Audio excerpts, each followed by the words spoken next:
it's safe to say that these are two teams that do have playoff promise. Now, will both of them be in the playoffs? We shall see how it shakes out. Let's take a look now at that playoff picture in the AFC and maybe offer some broad strokes here, as we do have two 7-win teams in the Chiefs and the Dolphins who look cemented in that moment. The Titans, I don't know if you can call it a hollow 6-3, but it sure feels like it. Ravens maybe finding their identity and moving forward. B-Mac, as you take a look at this picture right now and then those teams in the hunt, how different do you expect it to be come December, January than what we're looking at right now? I think we will potentially see some movement at the number 2 spot. I think Buffalo still has a shot, especially with them getting healthier.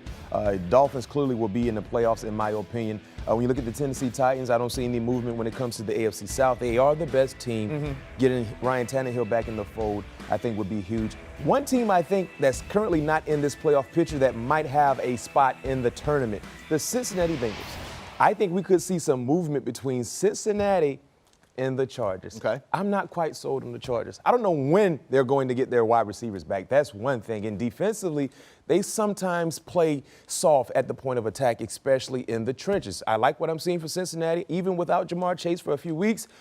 Defensively, they're rolling. Now they're starting to give the football to Joe Mixon as well. That will make things easier for Joe Burrow at the quarterback position. So I think Cincinnati, when it's all said and done, will find a way to get in that top 7. I don't think you're the only one with a raised eyebrow when it comes to the Chargers. Do you have anyone marked as fraudulent or anyone really that you like in the second half of the season here, Ryan, to make that push in the AFC?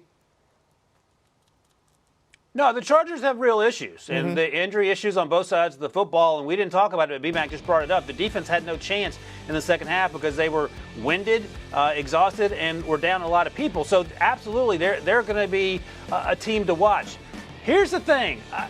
I'm concerned, extremely concerned about the Bills, and not because of the way Josh Allen played today, which was troubling, but if that elbow injury is a lingering issue and it's one of those things where he tried to play through it and what we're going to find out in a few weeks that maybe he needs to rest or, God forbid, something worse than that, that's it. That's a wrap. Because we saw when Josh Allen isn't at 100%, the Bills can win football games, but they have to be on point at other phases, and they weren't on Sunday at home against the Vikings. So I'm going to be really cautious about pushing this Bills team, as a top team in the AFC until I find out more about Josh Allen's injury. Because at times during that game, he tried to break up a tackle after an interception, and it looked to hurt his shoulder and his elbow again, and I don't know what he's going to look like going forward. So we'll see. Fingers crossed. Hopefully he's healthy.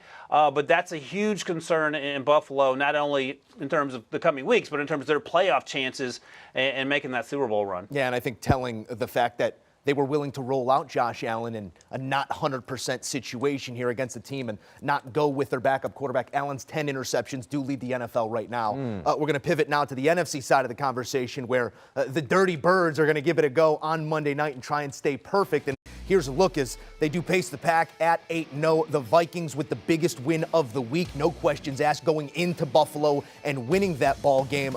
Clutching victory from the jaws of defeat here, B-Mac. When you take a look at the NFC, maybe a little bit more movement is offered here. You got a Giants team at 7-2 that's in that wild card race, and maybe they're playing a little bit out over their skis right now. What jumps off the board at you in the NFC? Well, clearly the top 2 teams, the best teams in the NFC. I think we could see some movement with the 3rd and 7th spot. Okay. I think the Giants, the 49ers, when it's all said and done, guys, I think they will win their division. But I do believe the Seahawks will have an opportunity to be in the tournament.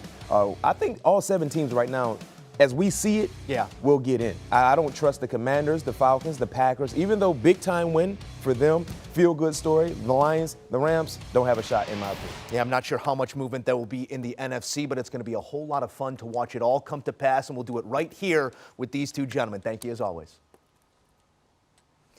And don't forget, if football is your business, let's get to work.